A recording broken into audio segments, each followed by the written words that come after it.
on behalf of SPM NIWAS, I would like to extend a very warm welcome to Team Plas-Stick and to Charlotte. Thank you all for taking the time to join us today. So I am Chetona and I'm the junior editor at SPM NIWAS, the Syama Mookerjee National Institute of Water and Sanitation, under the Ministry of Jal Shakti, Government of India. First of all, congratulations to Avyana, Vivaan, and Ariana on winning the Earth Prize 2026.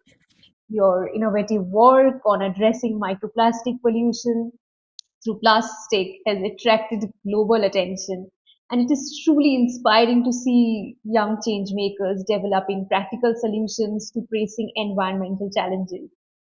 We are delighted to have the opportunity to learn more about your journey, the science behind plastic, and your vision for the future.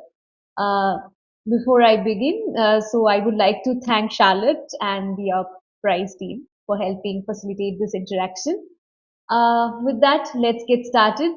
To begin, could each of you briefly introduce yourselves and tell us a little bit about your interests and what led you to become interested in environmental innovation?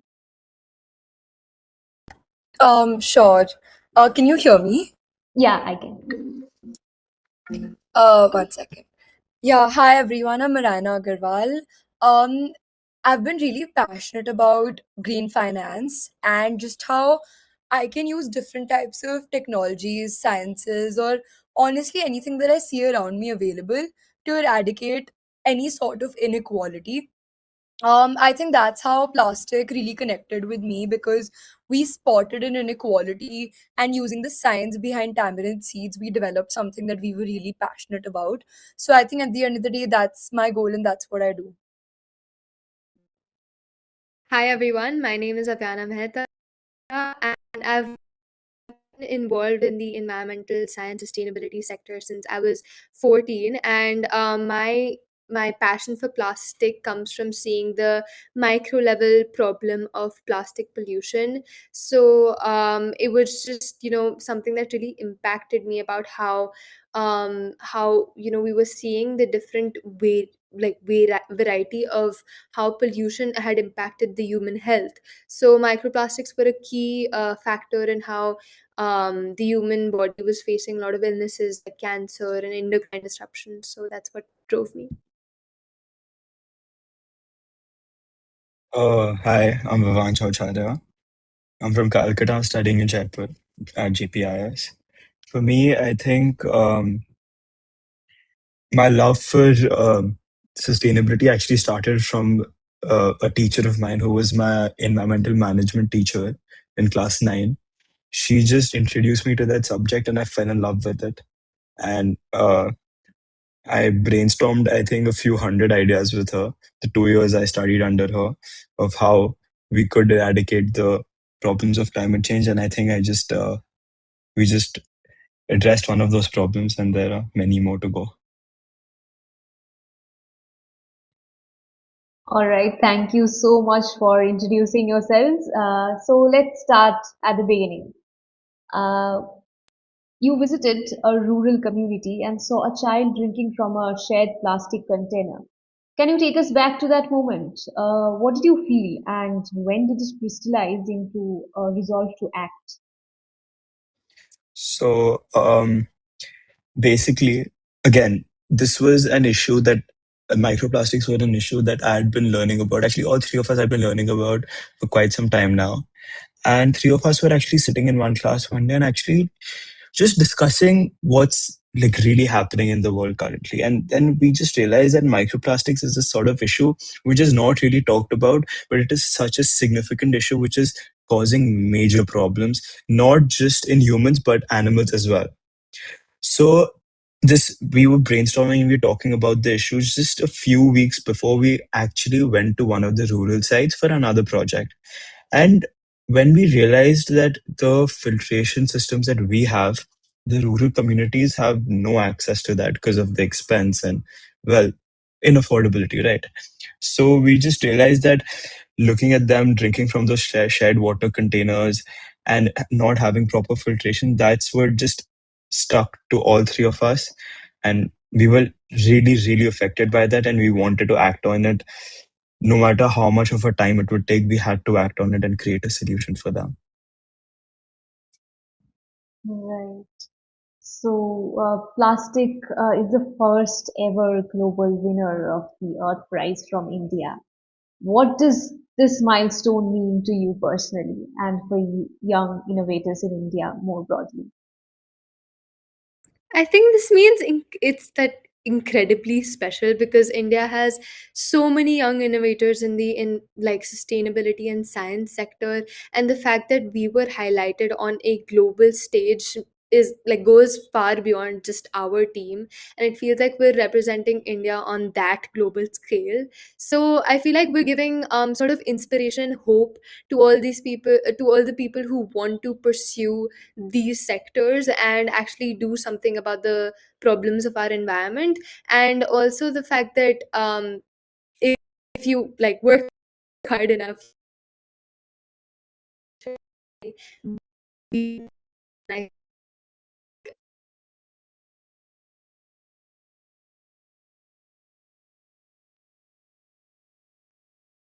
Till the time she rejoins, I'll just take that one up. So yeah, I mean, it is very special that we're able to represent India at this stage.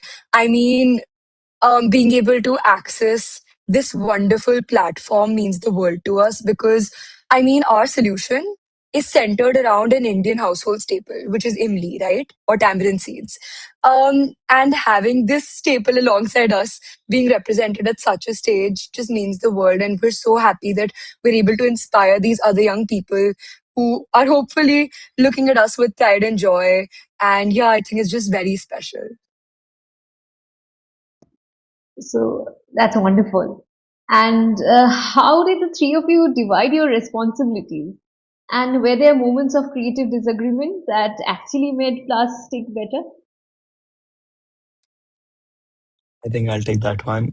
I think all three of us, when we first met, we had no idea how to deal with each other because honestly, we're great as friends, but it's very hard to work with your friends at times. Extremely hard. And there are times where your opinions clash, and that creates huge problems for the project and the future of the project as well. So I think it was just one night when we decided that we gotta we gotta look at the bigger picture and not our petty issues. And we sat down for I think 2 3 hours and just divided the work very efficiently, looking at looking at all of our strong points. We divided the work as in I would handle the science part of it and actually do the experiments in the lab. When I mean, of course, Ariana and Avyana obviously helping, but I was handling that. Ariana was handling the finances of it all. That's what made our solution so affordable. And Avyana was handling the outreach, and that's what's really made us successful at this point. So I think it was just team management and all three of us taking responsibility and fulfilling them. Fantastic. So, what were the biggest technical challenges you hit during development and how did you walk through them? I think our biggest challenge was consistent results. So we're talking about how the plastic material actually had to bind with the microplastics, form those recoverable clumps that we were aiming for, and then work with a actually, sort of different liquids and then eventually stay practical. So while we only like our solution is only based on drinking water as of yet. We had to keep adjusting the dosage, the amount of time it takes for the plastic material to actually clump, and then eventually the best result was around 87 to 90% with a margin of error of around 2%. 2%, yeah. So, the solution is designed to work without electricity or complex machinery, making it low cost and scalable. Was that a deliberate design constraint to start, or did simplicity emerge naturally from working with rural communities in mind? So I'll take that one.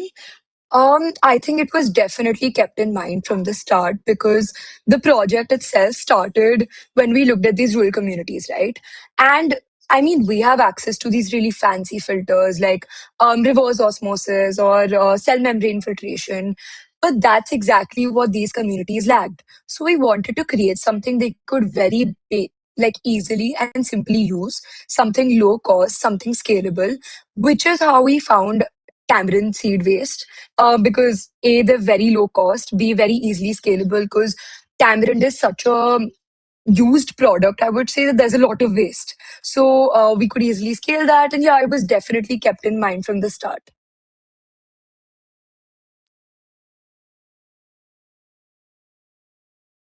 You're on mute. Sorry. So, over 2.2 billion people globally lack safely managed drinking water infrastructure. How do you ensure plastic actually reaches the most vulnerable communities rather than remaining a demonstration project?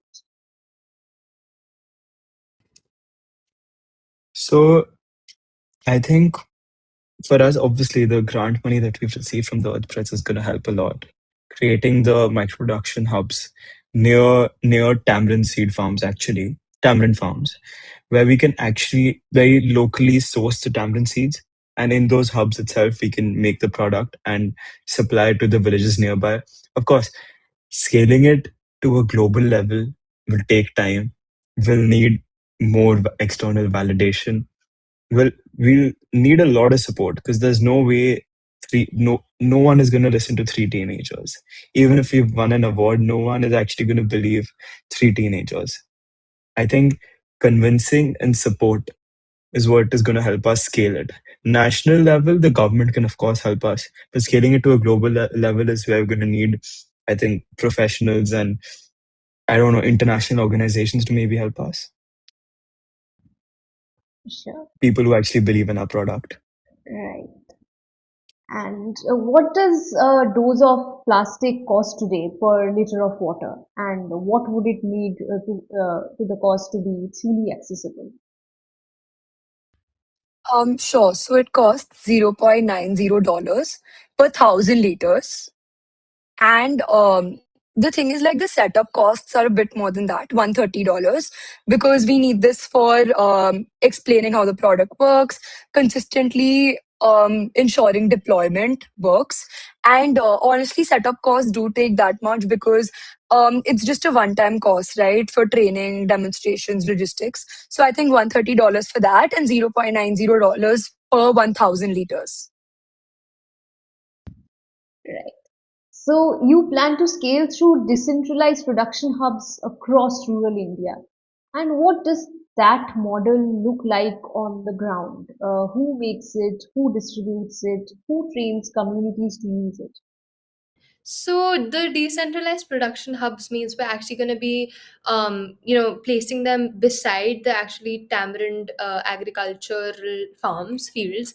So that would reduce our transport costs and our logistic costs. One, and second, we plan to train teachers, say for example, in schools, in like across India, across Rajasthan, and then across India, about how to use it because the application of plastic itself is relatively easy, right? And then we're planning to obviously source our tamarind waste from the tamarind fields that we set up our decentralized production hubs beside, and then eventually make a larger sort of like batch of our product and distribute it amongst communities. Great. So you've already reached more than 8,000 students and teachers through workshops and demonstrations. What surprised you most about how communities receive this initiative?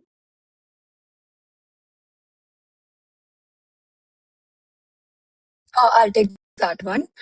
Um, I think it was really surprising to see how the visual demonstration affected them because microplastics is a very distant problem. I think that is for anyone because they're not visible. So the effect that they have on human body and on us in general is very difficult to grasp, right? But the thing is, they're now entering human bloods, placentas, hearts. They're literally everywhere in our body. So when we went to these communities, we weren't expecting them to take us seriously because we were like, oh, like these particles are invisible. But that's where the product really hooked them because they could see these clumps forming and it being taken out. So they were really hooked, I think, on that end. And that is why I think they got really convinced. So we were really surprised that the visual demonstration worked in that way for us. Because for us, it was just a proof of concept, but for them, it was a connection. And we also explained about how microplastics impact the human health. So, how they're directly linked to these several illnesses and what will happen in, say, 30 years of time when they've accumulated inside your body. So, I think it was a tiny bit of fear, but yeah.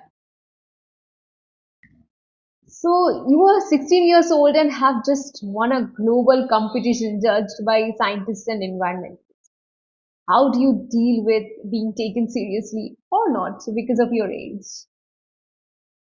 So I think for us, age was the biggest barrier because we couldn't just simply ask people to trust us because that really wasn't the solution. And honestly, you can't blame anyone for doing that because if we were in their shoes, we wouldn't trust 16-year-olds as well. So instead of focusing on like making them actually believe us or trust us, we focused on the data itself, documentation, and the testing.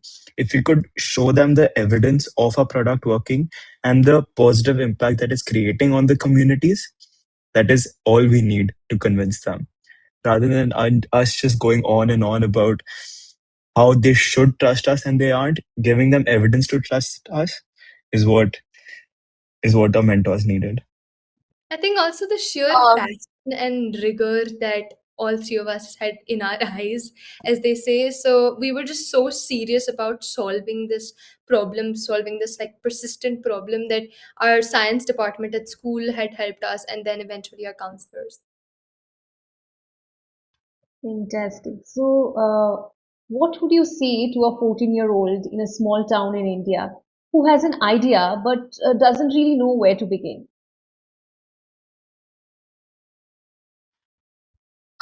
I think all I would want to say to them is passion can take you to places. And if you're passionate about something, if you see a problem, do something about it. Like, I'm sure you're going to fail multiple times just as we did.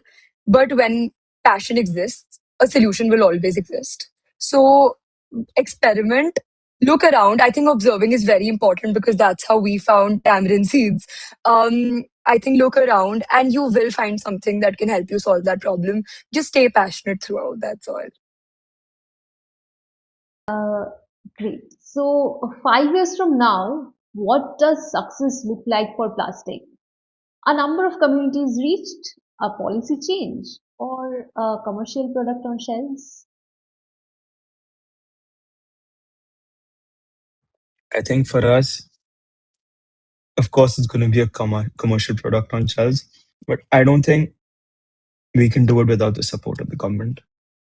Because honestly, distribution of the product is going to be the hardest part. Production isn't. Production isn't the hardest part because we have the science to back it. We have the money to back it as well. But distributing it amongst the communities, locating the communities where it's most needed, where the supply chains are actually contaminating the water, locating that, understanding that, convincing them, explaining the entire issue of microplastic to them, and then convincing them that a product works is gonna be the target. Now, there's no way we can do that on our own, right? We do need the support of people around us, the government. So I think 5 years from now, of course, government backing and full on production and more than production, a focus on distribution is gonna propel us towards success. So, this began as an idea between school friends. At what point did you realize it could be something genuinely world changing? I think it was the moment we saw plastic actually clump together with the microplastics. So when we actually saw the exact science working, that's what actually made us understand that it could be world changing. And then school demonstrations when teachers and students had eventually started believing in us, believing in microplastics, and believing in our product. So that just showed us that it was not just scientifically interesting, but also usable and practical in the long term. So, and then eventually, external validation from the Earth Prize itself had made us realize that we could have scaled it way beyond that we could ever thought, we could ever think. So So that's fantastic. Thank you so much, Ariana, Avyana, and Vivaan. And thank you, Charlotte and the Earth Prize team for helping facilitate this interaction. So it was wonderful talking to you all, and congratulations once again. So what you guys did is really inspiring, and we are all so very proud of you. thank you so Thank much. you. Thank you. Thank Thank you you. so much. Thank you for joining us today. Bye. Good evening. Bye. Bye. Thank you. Bye.